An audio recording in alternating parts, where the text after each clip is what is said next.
All right, we're gonna go ahead and call this meeting to order. All members are here except for our two Johns. So they are not here. But we do have quorum. Number two on our agenda is a topic that is always tough. I'm gonna turn it over to our airport director for number two. So as you may know, on May 17th, on that Saturday, around 10 a.m., Jay Knudsen and Jim Galud were in a Barron and they had a tragic aircraft accident a little bit here off the airport. And so in remembrance of them, it seemed appropriate to have a moment of silence while we start today's Board of Vice Board meeting. So if we can do that now.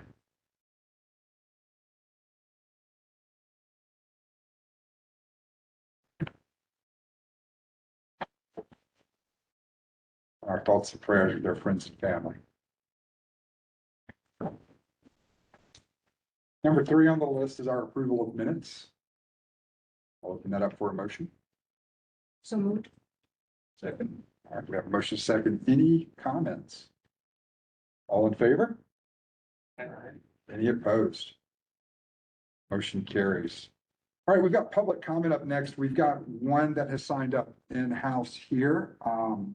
Russell, if you want to come on up, you have 3 minutes.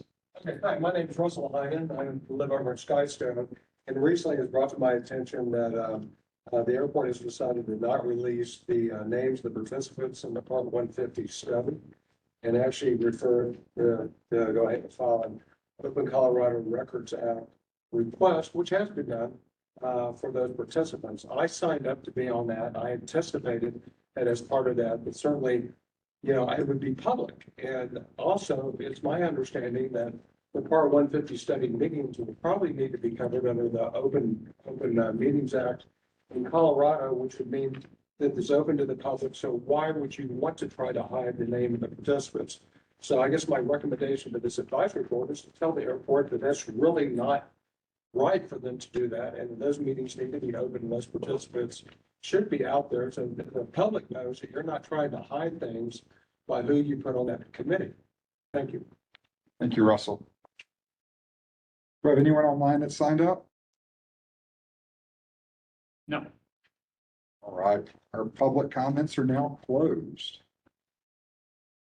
All right, first item on the business, 5A, airport emergency plan.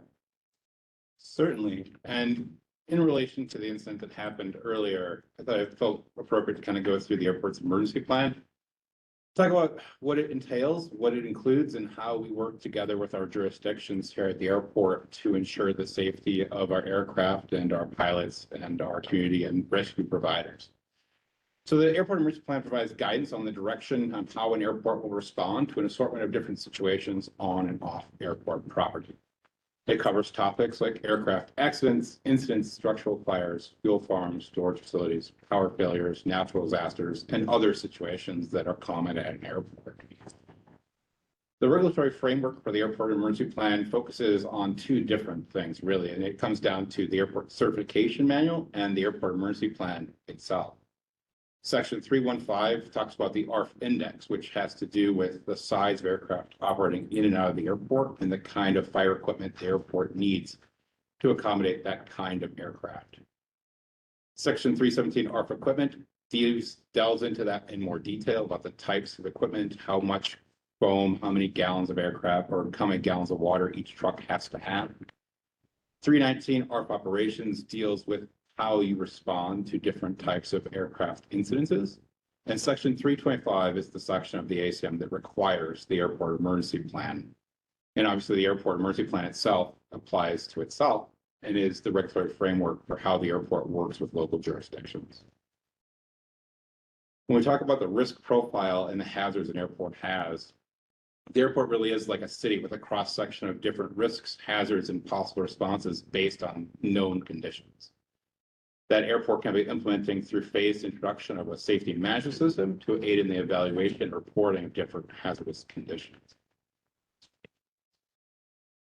In any situation, we come down with the command structure of how we respond to an incident. The incident command structure depends on that type of incident. The first responder that responds to an incident is in charge of that incident until they're replaced by a higher ranking more appropriate responder. And then we may develop into a unified command structure if the incident is big enough. Generally, and in a situation that happened on Saturday, it was an incident command structure held or controlled by North Metro Fire. Next. Communication is key with all emergency personnel. It has been conducted through dedicated emergency radio channels, and separate channels may be used when necessary to facilitate unified command. Broomfield Dispatch is the central dispatch for us here at the airport, and Jefferson County can provide sheriff coverage or law enforcement coverage when an incident is on the airport. Otherwise, the local jurisdiction would control that. The AEP is controlled through different functional annexes that talk about things I mentioned a little bit before, but it is about aircraft accidents and incidences, structural fires, fuel farms, or storage facilities, hazardous spill procedures, power failures, unlawful interference with aircraft operations, natural disasters, bomb incidents, air traffic control 0, which means that there's no operating air traffic control tower at that point in time, and then also crowd control. Throughout the year and throughout the months, we do different training, drills, and exercises throughout the airport to make sure that our firefighters are prepared for incidents when they happen. They're on a 6-month rotation right now with annual live fire training with dedicated training aircraft they usually would do up in Casper, Wyoming as part of their training exercises. Annual drills with primary agencies such as North Metro Fire, we do exercises with as well. And then we have recurrent aircraft familiarization, aircraft operating in and out of the airport. Next. Some of the aircraft rescue and firefighting equipment that we have on the airport is we have the airport has 2 different ARF trucks, and the North Metro Fire has an ARF truck as well as their own structure trucks located here at the airport. And as we transition to fluorine-free foam in the future. That's kind of a general overview of the airport's emergency plan and the airport emergency equipment that we have on the airport. Does anybody have any questions about our firefighting? Have we got a concern about UAS incursions? We have not had an issue with UAS incursions. The LANT system or the low altitude avoidance collision system that the FAA has for drones would predicate that.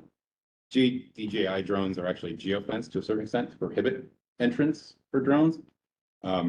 So drones is something that airports can get. We can buy hardware that can, for the lack of a better word, shoot down drones through EM warfare. But we haven't had an issue. Any questions from the board? Also, is anyone here a first responder? Other than me? We have, I believe all of our firefighters have some level of first responder certification. They're not paramedics and they're certainly not EMTs. But we will rely on North Metro Fire to provide all of our medical aid for the airport.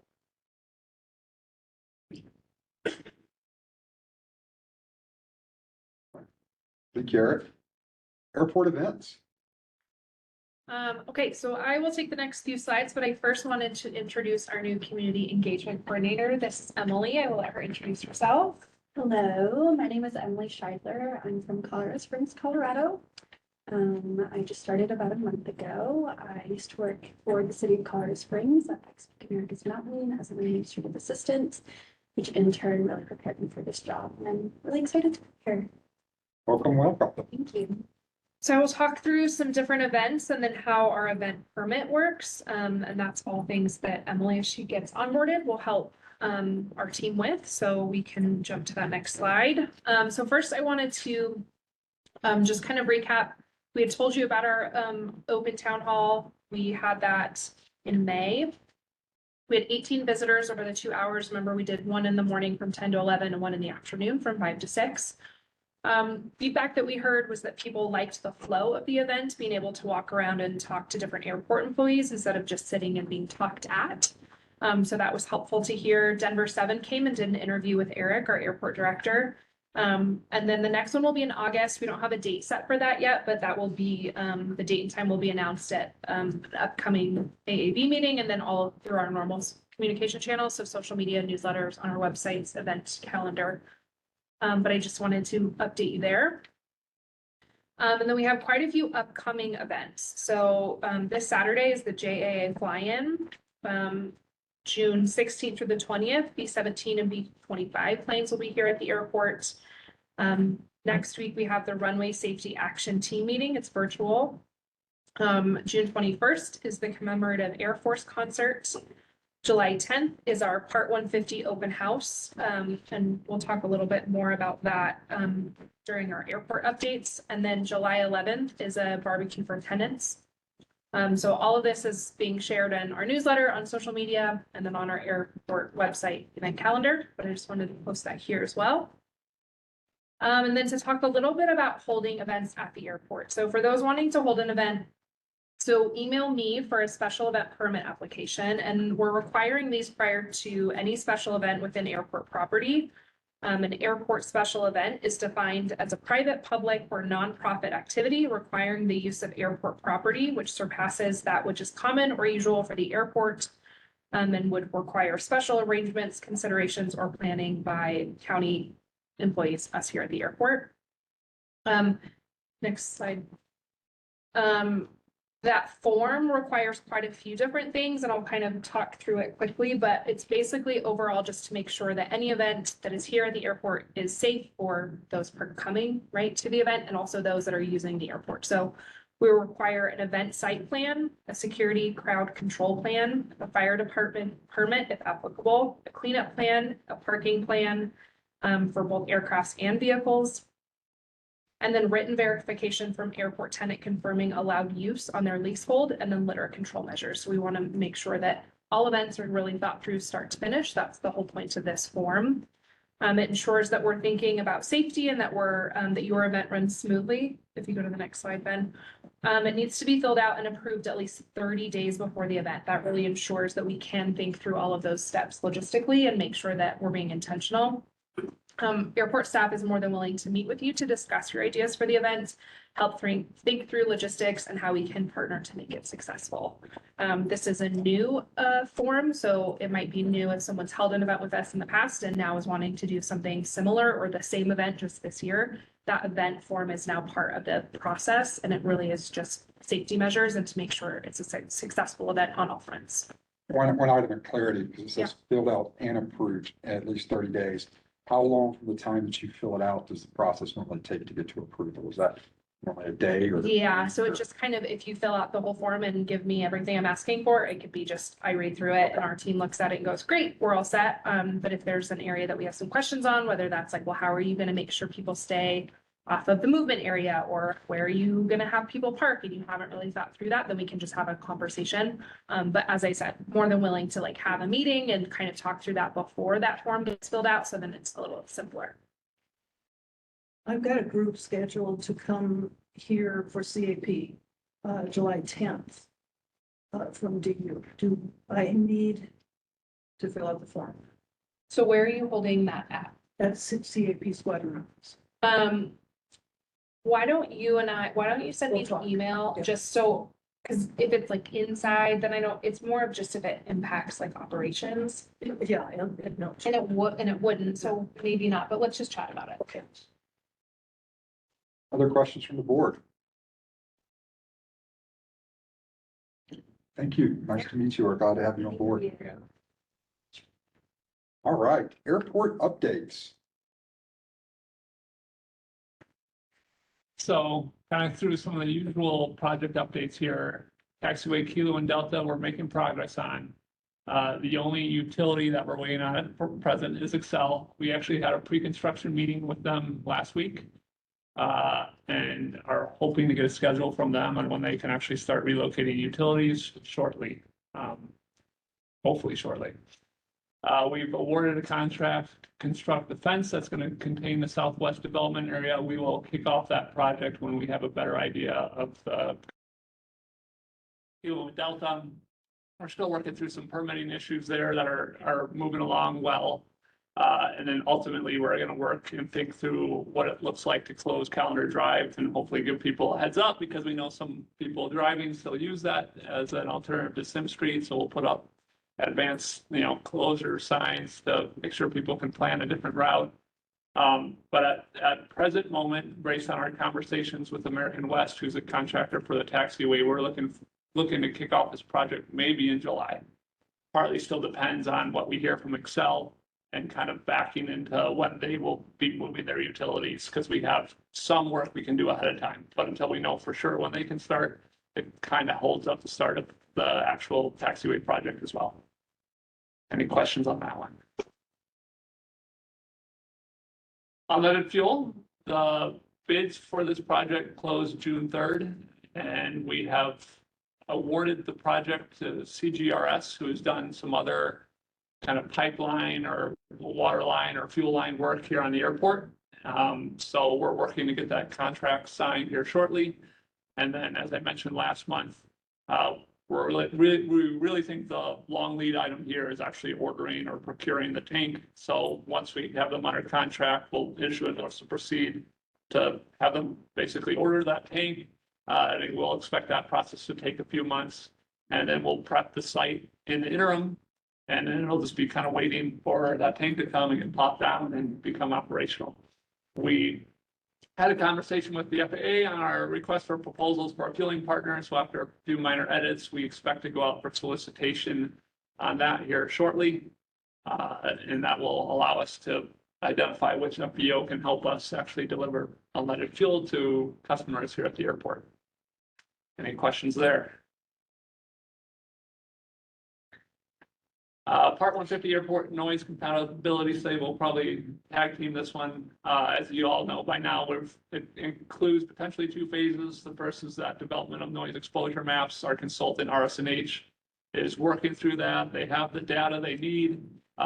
They're actively modeling flight tracks from my understanding, and ultimately will be developing some noise contours to review here in the coming months. And they're also doing a land use inventory that will be used in conjunction with those noise contours. And if there's any incompatible land uses identified through those noise contours, we'll proceed to that noise compatibility plan. So like I mentioned, all 3 of these are ongoing, and I think the next slide is about focus groups. Who wants to take this one, or do you want me to do it? I've done it before. I can do it again. That's fine. Okay, so we do have the 3 focus groups picked and selected through that process for both airport users, community members, and local government planners.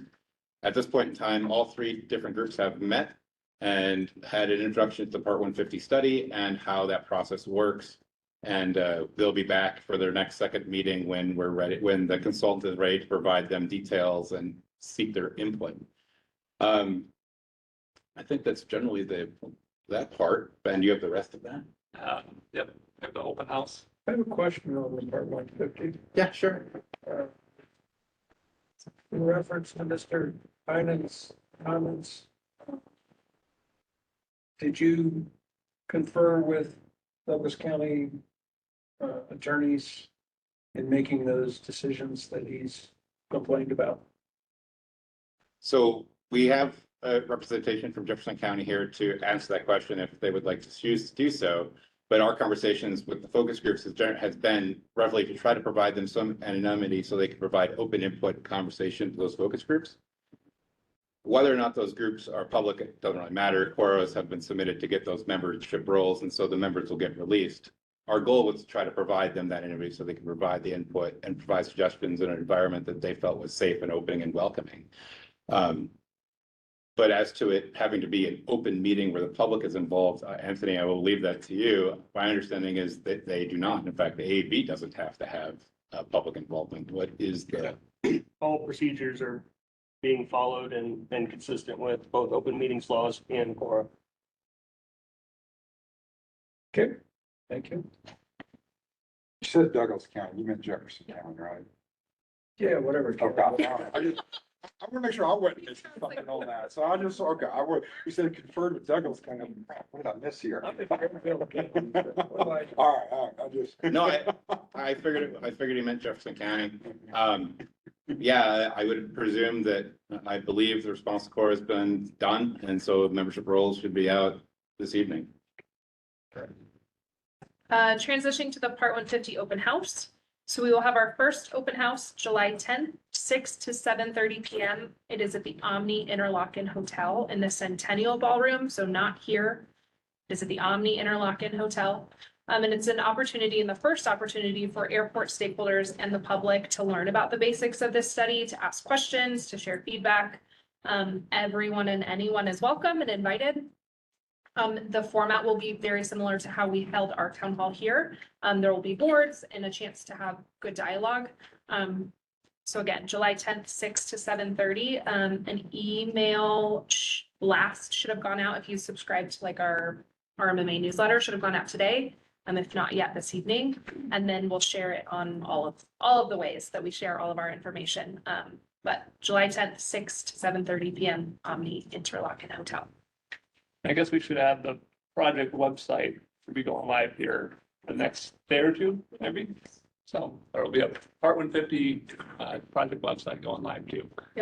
Do we know that URL or it'll go out the same channels when it's? It'll go out the same channel. Yep. I think we're just fixing a couple link issues this evening, and then tomorrow should be live, and I'll send that information out. Are there any Part 150 questions from the board?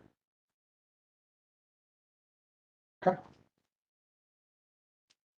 All right, airfield pavement projects, maybe not the most exciting thing unless you are a tenant who's currently taxiing across some poor pavement, but our typical annual airfield asphalt mill and fill project went out for bid and closed on June 8th, and we'll be working with the selected contractor to perform the work in June or July. If you remember, I think Eric presented on this either last month or a couple months ago about the areas we identified for work in 2025. At the same time, our airport staff are working hard to do their usual summer airfield recurring maintenance. And so right now that includes a fog seal of 30 left. They're actually actively doing that right now. And then the corporate taxi lane will be done next week, overnight, to my understanding. So it doesn't impact aircraft movement too much. And then same thing with airfield pavement painting. They move on to that later this summer. And that will involve repainting, I think, of both runways. And they'll be careful to do as much of that work overnight again as well. So I just will say thank you to our staff who adjust their schedules and are working in the middle of the night so that we don't have significant impacts to users of the airport while that's happening. Same thing with crack sealing, which will occur again in August. Some has already occurred. And so if you're flying out of here, just as usual, check NOTAMs for the most recent information. We also try and include any significant closures that we know of in a RMMA update if we can get it in there. Any question on airfield? On this, because the newsletter's been referenced a lot this meeting. Yeah. Or maybe those listening there that aren't subscribing to the newsletter, how do they do so? Sure, there is a link at the bottom of our website, the airport website, not the Jefferson County website, that says subscribe to the RMMA newsletter. And then It's also on the homepage. So if you go to flyrmma.com, then you scroll down, there's 6 different buttons. The one in the top right-hand corner says subscribe. So if you're interested, that's what you need to do. Yeah. Sounds like there's a lot Emily going just did that. She just put it front and center. And I would say historically, it's a great question because I think, 5 years ago, that was primarily tenant communication. Yeah. And like we were good at if you leased a hangar in this airport, we probably got you on the list to get those updates. But like we've been trying to encourage all airport stakeholders to sign up for that thing. And so now the link to it is in more places, and we encourage anyone who has an interest in the airport to sign up. Some stuff will be only relevant to if you're flying out of here, but we'll also have all the other stuff we're talking about on there as well. What's the fog seal? Fog seal is literally like a coating over the asphalt that makes it, for lack of a better. Asphalt word, rejuvenator. Yeah, basically. So yeah, it just extends the life of the pavement a little bit, which we try and do.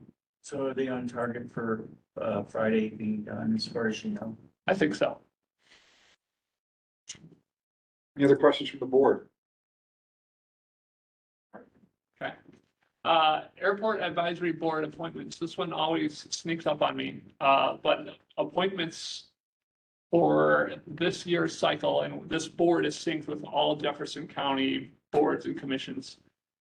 So if there are any terms for any board that are expiring, new applications are taken in July.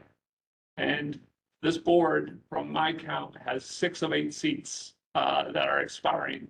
no one's term limits are here. So I'll reach out, I'll send emails to anyone I know whose term is expiring and encourage them to reapply. So you'll know, you'll get a personal email from me. It's a little, this board's a little weird in that somehow we got on a cycle where there's 6 seats one year and 2 the next. And it partly had to do with when this board first started, the board policy staggered terms, but then it never unstaggered them. So we always have this kind of weird offset of terms expiring. So we're hoping to work on that as well. But again, some of you, I'm going to be encouraging to reapply to the board here in July. And then the process for that is we review those applications. Staff provides a recommendation in August or September to the Jeffco BCC. And then appointments are made in September for an October term start. So more to come on that. And like I mentioned, I'll let you all know if that applies to you all. And I think that's it for updates. Oh, one more that we didn't get a slide on for is the altitude request. And Mr. Camper brought this up last month asking for a status update. And I can't remember if we mentioned, but the FAA kind of gave a nod of, yes, we're going to consider that. And gave us one direction to go down in terms of what official form to fill out. We did that. We've been told, no, actually you need to fill out a different form. So we're doing that. So we're filling out a 7460, actually 2 of them for them to consider actual raise of the pattern altitude by 200 feet to be kind of standard with every other traffic pattern altitude that I'm aware of in this country. So once we submit those forms, it goes to FAA Tech Ops and they actually evaluate it from an airspace perspective, safety perspective, and then they'll get back to us whenever they do. So that's positive movement. I think, the fact that they suggested we do apply is probably a good sign. Hey, that's progress. The response is progress. Yep. And I think that covers it. Right. As you all know, I think I mentioned last time, this will be my last meeting with the board. I know. So as we prepare to move in July, we're already down to 1 airport board member. This will put us down to 2 starting in July. I want to talk next meetings because I believe we discussed going ahead and canceling the July meeting unless you all want to keep it. July, I know can be hit or miss, and then having the next one August 13th. But I want to open that up for discussion, see if that's what you all wanted to do. Cancel July's, have August 13th, and then they'll be going through the new appointments there. Just kind of as a reference, this will put us down to 6 members, which means you've got to have, and I may look at you, you've got to have 4 of those 6 there present for it to have quorum. And there was a time where we were running 4 and 4, where everyone had to be present for a little bit, but it'll automatically default to our friend here to be chair on my resignation. And you'll do the new board appointments after that. But I'll open up, if we want to keep July's, that's fine. It won't be me running it, but we can do July's or we can cancel it. And I think the next one that we discussed was August 13th. And just point of clarification, the August 13th meeting, there will be an election for a vice chair. Okay. We want to try to keep those positions signed. Everyone okay with that? Good. Okay. All right. Anything else from the board? Before you adjourn, I said it last month, and I'll say it again. Thank you for your service. Glad you could squeeze in one more meeting. Good luck in Georgia. Yeah, appreciate it. All right, with that, we'll take a motion to adjourn. Not yet. Oh, okay. Okay. The Soaring Together Conference, June 28th. We got such great response from a lot of men who said, I want to come to this, can I? And the answer is definitely yes, most definitely. So it's now called Soaring Together Empower. It is the same lineup of speakers, and I have several copies for you. And if anyone else would like a copy, June 28th, Soaring Conference with Dr. Samantha Weeks. She was the first female Thunderbird solo pilot, as well as the first female fighter pilot, this and that, and this and that. And Carolyn Evans is an aerospace engineer who's worked on Maven, Insight, Mars 2020. Juno, Braille, and Dream Chaser. Rich and John, she's been CEO of Looney, as well as 2 other large aircraft companies.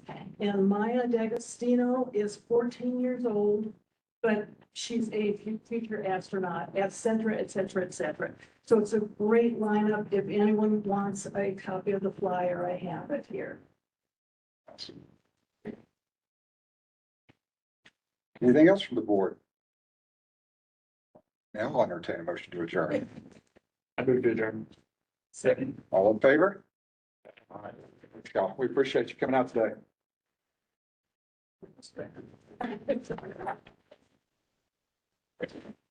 Living on campus, so we're-